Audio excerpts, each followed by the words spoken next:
in the previous video how to get the force on a small segment of wire.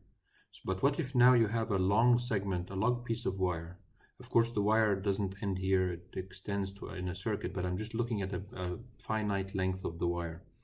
And this wire can exist in a non-uniform magnetic field, any general magnetic field. So we know what the force on a segment, delta S, very small segment, straight segment is. Can you remember what it is from the previous video? It's I times the element of length, delta S, and delta S is a vector that points in the direction of the current crossed into the magnetic field. So if you know the force on a small segment, how would you find the total force on the whole wire?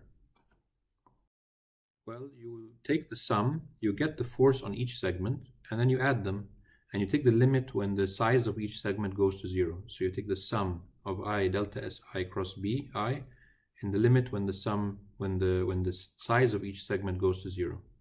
And this BI could be different at different locations. The magnetic field here doesn't have to be the same as the magnetic field here, doesn't have to be the same as the magnetic field here, and so on. So B is different at different locations.